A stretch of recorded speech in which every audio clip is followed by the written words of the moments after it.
Hello everyone, welcome back. Most of you who wish to file a patent, there's always one thing that comes to your mind, that how much is it going to cost me? Or what are the various forms that you need to fill while applying for a patent? Or should I take help of a patent agent or not? Right? So in today's video, let's concentrate on these points.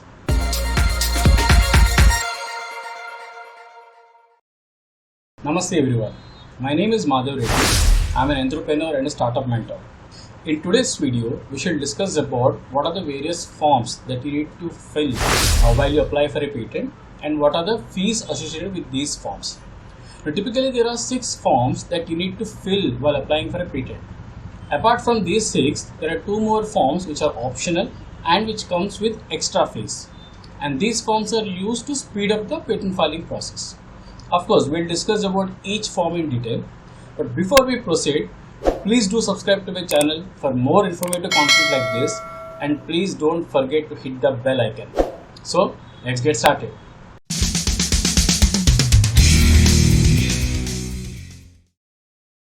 So the first form that we're going to discuss is Form 1, and this is how the Form 1 looks like. So Form 1 is basically the application for grant of patent. That means you're applying for a patent.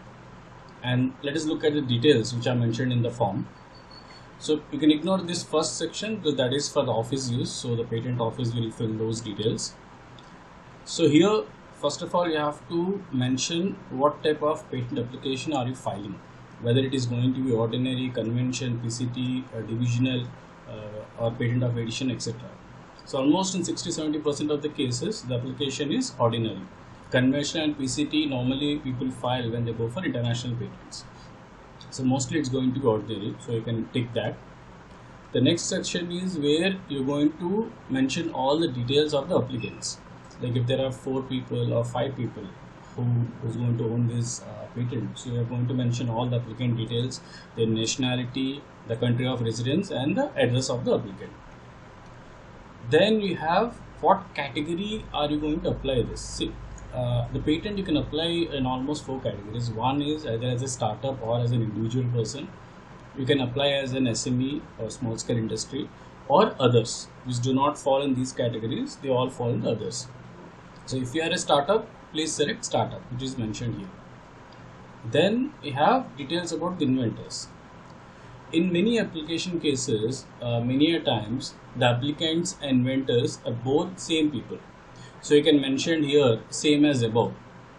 But in some cases, the applicants and inventors both are different. So in that case, again separately you need to mention who are going to be the inventors of this application. Now please note, only the names of those people who are mentioned in the applicants will be the owners of the patent. The names mentioned in the inventors option are not the owners of the patent, unless and until there is a mutual agreement between the applicants and the inventors. So here you're going to mention the details about the inventors, the nationality, country of residence, and address of the inventor. Moving further, the most important thing, you're going to mention the title of the invention. You're going to mention exactly the same title what you have mentioned in your complete specification or your professional specification. Then 6 and 7 is details about the patent agents. If at all you're filing this application through a patent agent, you have to mention the patent agent details here. Then section 8 and 9 is if at all you're going for international application either through PCT or through convention application, then which countries you're going to apply and what are the application details of those countries. So those all you're going to fill it here. Then moving on, there are certain declarations which the inventors need to read and then accept them, sign them here. Then you have certain declarations for applicants who are applying in convention country or the PCT applications. So those declarations they need to read and sign them. Then you have some declarations for the applicants, which again they need to read and sign them. And then along with Form 1, what are the other documents you need to attach? So first is Form 2. Of course, after this we're going to discuss what Form 2 is all about. Then we have to attach either a complete specification or a provisional specification and mention how many pages are there. then how many claims you have mentioned in the complete specification, because if you are filing a provisional specification, then there will be no claims, so you can leave this blank.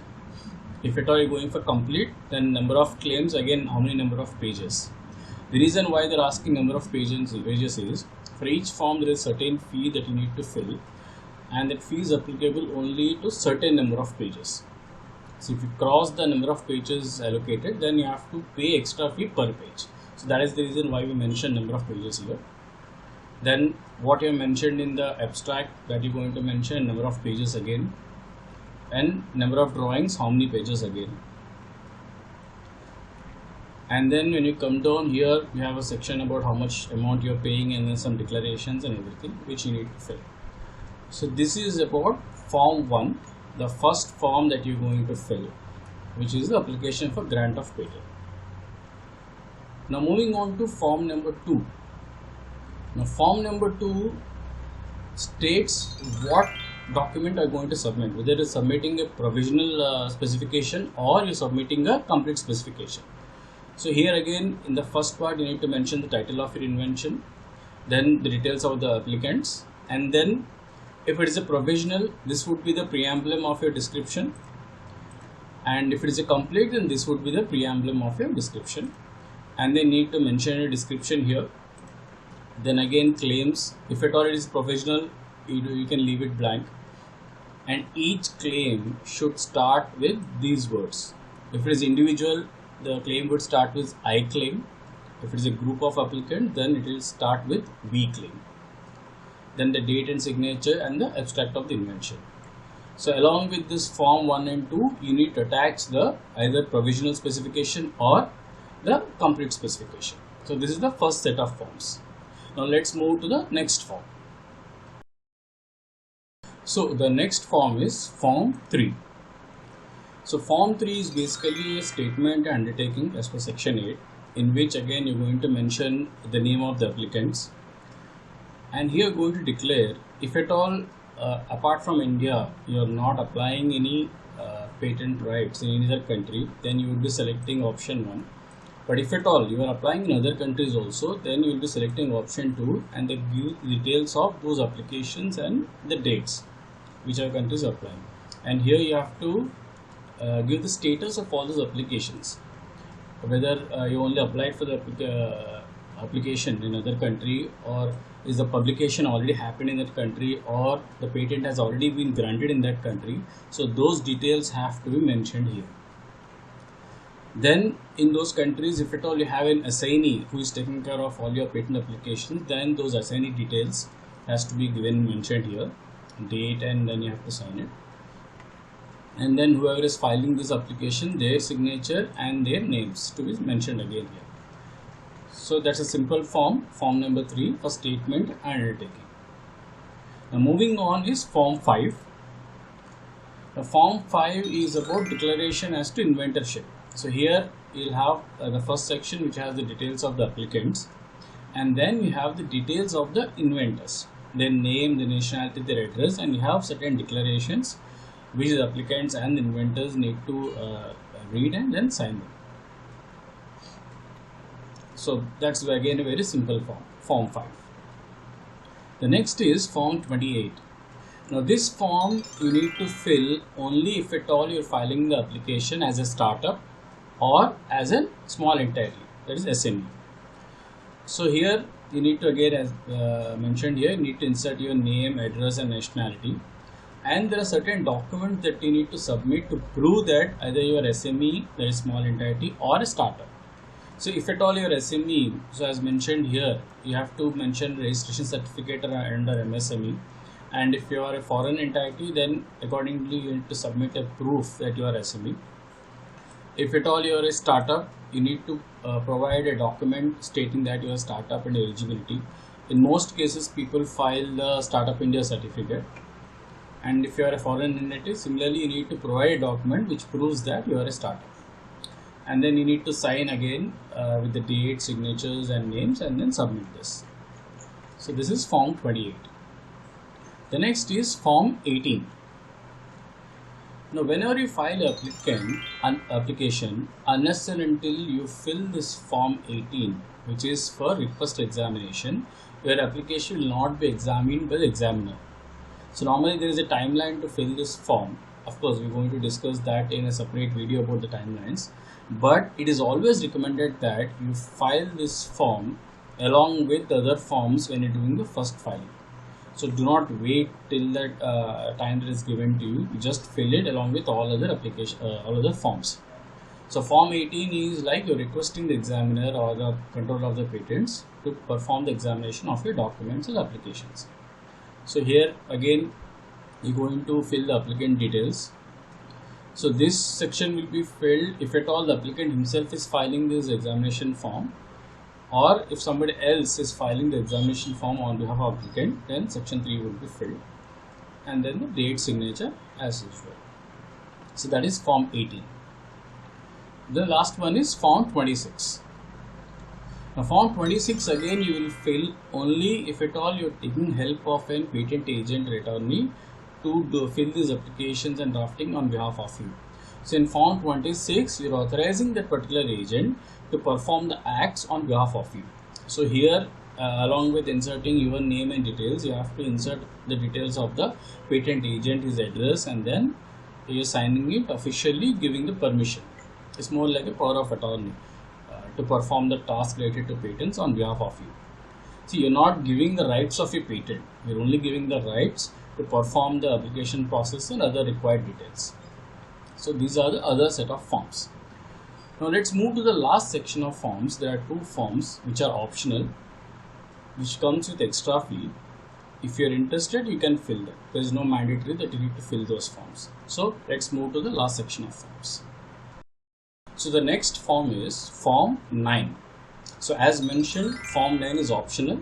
So if at all you would like to go for it, you can go for it. It's not mandatory. So basically what happens is whenever you file a patent application, after 18 months, the details of your patent and your bibliographic data is published on the IP India website. So it takes 18 months. If at all you want the publication to happen early, so form 9 is what you need to fill. That is, it's a request for early publication. So if you file this form for early publication, instead of 18 months, your details are published on IP India website within 1 month. So you're saving around 17 months of time. Of course, as I mentioned, this comes with extra fees. So we're going to discuss about the fees a little later. So let's look at the form. So in form 9, as mentioned, request for early publication. So first you mention your name, address, nationality of the applicants, then the signatures part, and details of the name of the person who signed this application. It's a very simple form, just you have to fill 3 fields, that's it. So form 9 is for request for early publication. Then we have form 18. Earlier we discussed about form 18, which is for request of examination. As I mentioned earlier, unless and until you fill form 18, your examination of your application will not happen. So just like for publication, your examination have certain timelines. So if at all you want the examination to happen early, then form 18A is what you need to fill. So if you fill form 18A, the examination, the controller of the patents office will make sure that the examination application happens within 2 months of your filing of the application, and the first examination report is released. So within 2 months the examination will be completed. So let's look at the details of form 18A. So in form 18A again, same details like your applicant name, the nationality, address, and here I or V dash details of the person is applying for this application. Request for early examination, you have to mention the patent number, on what date they are filed, the invention title, and all the other details. So once you go down, you have to tick these check boxes, and this is a basic request. So once you fill this form, so as I mentioned, within 2 months the examiner will perform the examination and the first examination report will come out. So form 9 and form 18A are optional forms which comes an extra fee, and you only have to fill if you really think that is required and you're looking for a speed process of a patent grant. Now these are the 6 mandatory forms and 2 additional forms that are required while filing a patent.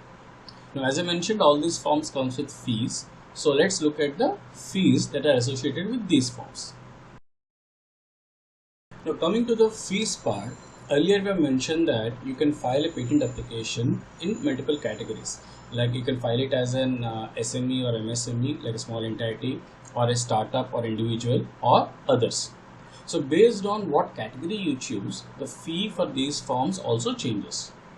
Apart from that, the fee also changes depending on whether you're filing the application online through IP India portal, or you're doing a physical filing by visiting the patent office. So depending on the way you file, the fee changes. So now let's look at the fees for each of these forms. So for the form 1, the first form, if you're filing it as a natural person or as a startup, the fee is 1600. That is if you file it online.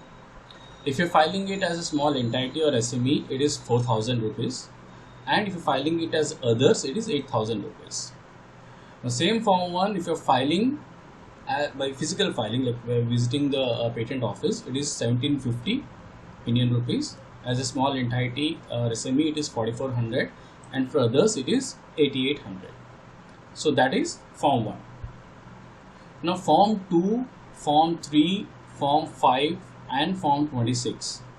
All these forms has no fees. So they are absolutely free, irrespective of which category you are filing, irrespective of whether you're filing it online or physical filing. All these 4 forms are absolutely free. So form 2, 3, 5 and 26. So next is form 9. Now form 9, if you're filing it as a natural person or as a startup, online it is 2500. If you're filing as a small entity, it is 6250, and for others it is 12500. If you're doing a physical filing at the patent office, the form 9 will cost 2750 rupees for a natural person or a startup, then 6900 for a small entity, and 13750 for others. Now form 18 is going to cost for natural person and startup 4000 rupees if it is online, and 4400 if it is physically filed. Then for small entity, it's going to cost 10,000 rupees if you file it online, and 11,000 rupees if you file it physically. Then for others, it's going to be 20,000 rupees if it is online, and 22,000 rupees if it is filed physically. Now if you talk about form 18, which is the express request for examination. So for startups and natural persons, the cost is going to be 8,000 rupees. Now please note that form 18 can only be filed online. There is no option of filing this physically in the patent office. So the prices or the fee what we are mentioning now for form 18A is only for online. So 8,000 rupees would be for natural person or a startup. If it is SME or a small entity, it is going to be 25,000 rupees, and for others it is going to be 60,000 rupees. And then form 28, which is for authorizing the patent agent, that is again absolutely free for all 3 categories, irrespective of whether you file it online or offline. So that means if you closely look at, if you file the application online, and that too without the help of patent agent, then you can complete the patent filing process with just 8,150 rupees. Of course, excluding GST. Okay. But it is always recommended to take help of patent agent, because patent drafting is not a kid's play, because it has a lot of rules to follow. There's a lot of grammar you need to check. When the punctuation marks are taken very seriously by the patent examiner. So that is the reason why people are recommended to go and take help of patent agent. So it again depends how much a patent agent is going to charge you for patent drafting and application filing. It depends on his experience and how he's going to do that. So normally the charges vary. The patent agent charges vary from 18,000 rupees to 50,000 rupees or 55,000 rupees, depending on how best he is. It's also, you have to make sure that it's not just about fee. Sometimes what matters is the experience of that patent agent. Okay, so it's not always about fee. So experience of this patent agent does matter. And if you think the patent agent, even though he is charging a little high, but you're confident that your work is going to be done properly without any retakes of application, please go ahead and pay the fees. Okay. So these are the details about all the forms that you need to fill while filing the patent and what are the fees that are associated with that, irrespective of whether you file as an online application or you do the physical filing. So I hope this video has helped you to understand what are the various forms and fees that are associated with the patent filing process. If you have any questions related to startups or entrepreneurship, do feel free to fill the form mentioned in the description box, and I'll try to make videos and answer your questions. So please do subscribe to my channel for more informative content like this, and don't forget to hit the bell icon. See you all in my next video. Until then, namaste.